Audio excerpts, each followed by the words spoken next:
Hi, welcome back to our channel. இந்த வீடியோவில் தினம் ஒரு திருக்குறள் அதிகாரம். இன்றைக்கி நம்ம பார்க்க போகிற அதிகாரம் புறங்கூறாமை. புறங்கூறாமை அதிகாரம் 19வது அதிகாரமாக இருக்குது. பால், அறத்துப்பால், இயல், இல்லறவியல்.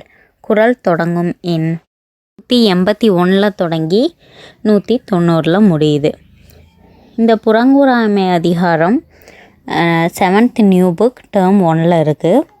இந்த அதிகாரத்தில் உள்ள குறட்பாக்கள் எதை பற்றி கூற போகுதுன்னா, பிறர் இல்லாத போது அவர்களை பற்றி நம்ம புறம் பேசக்கூடாது.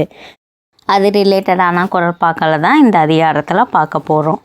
முதல் குறள், அறம் கூறான் அல்ல செய்யினும் ஒருவன் புறம் கூறான் என்றல் இனிது. விளக்கம்: ஒருவன் அறத்தை சொல்லாமல் பாவமே செய்தாலும் அடுத்தவரை பற்றி புறம் பேச மாட்டான் என்றால் அதுவே அவனுக்கு நல்லது. அடுத்து, அரண் அழியி அல்லவை செய்தலின் தீதே புறன் அழியி பொய்த்து நகை. விளக்கம்: அறத்தை அழித்து பேசி அறமல்லாதவைகளை செய்வதை விட ஒருவன் இல்லாத விடத்தில் அவனை பழித்து பேசி நேரில் பொய்யாக முகமலர்ந்து பேசுதல் தீமையாகும். அடுத்து, புறம் கூறி பொய்த்து உயிர் வாழ்தலின் சாதல் அறம் கூறும் ஆக்கம் தரும். விளக்கம்: புறங்கூறி பொய்யாக நடந்து உயிர் வாழ்வதை விட அவ்வாறு செய்யாமல் வறுமையுற்றி இறந்து விடுதல் அறநூல்கள் சொல்லும் ஆக்கத்தை தரும். அடுத்து, கண்ணின்று கண்ணறச் சொல்லினும் சொல்லற்க முன் இன்று பின்னோக்கா சொல். விளக்கம்: ஒருவருக்கு நேர் நின்று கடுமையான சொற்களை சொன்னாலும் சொல்லலாம், ஆனால் அவர் இல்லாத போது புறங்கூறுதல் கூடாது. அடுத்து, அறஞ்சொல்லும் நெஞ்சத்தான் அண்மை புறஞ்சொல்லும் புன்மையால் காணப்படும்.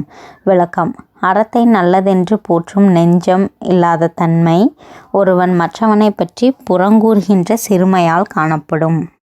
பிறன் பழி கூறுவான் தன் பழியுள்ளும் திறன் தெரிந்து கூறப்படும்.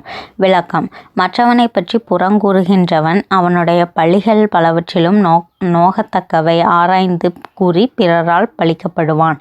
அடுத்து, பகச்சொல்லி கேளிர் பிரிப்பர் நகச்சொல்லி நட்பாடல் தேற்றாதவர். விளக்கம்: மகிழும்படியாக பேசி நட்பு கொள்ளுதல் நன்மை என்று தெரியாதவர் தம்மை விட்டு நீங்கும்படியாக புறங்கூறி நண்பரையும் பிரித்து விடுவர். அடுத்து, துண்ணியார் குற்றமும் தூற்றும் மரபினார் என்னை கொள் ஏதிலார் மாட்டு. விளக்கம்: நெருங்கி பழகியவரின் குற்றத்தையும் புறங்கூறி தூற்றும் இயல்புடையவர் பழகாத அயலாரிடத்து என்ன செய்வாரோ. அடுத்து, அறநோக்கி ஆற்றுங்கொள் வையம் புறநோக்கி புன்சொல் உரைப்பான் பொறை. விளக்கம்: ஒருவன் நேரில் இல்லாதது கண்டு பழிச்சொல் கூறுவனுடைய உடல் பாரத்தை இவனையும் சுமப்பதே எனக்கு அறம் என்று கருதி நிலம் சுமக்கின்றதோ. அடுத்து, ஏதிலார் குற்றம் போல் தம் குற்றம் காண்கிற்பின் தீதுண்டோ மண்ணும் உயிர்க்கு. விளக்கம்: பிறருடைய குற்றத்தை காண்பது போல் தன்னுடைய குற்றத்தையும் காண்பவருடைய வாழ்வில் துன்பம் இல்லை.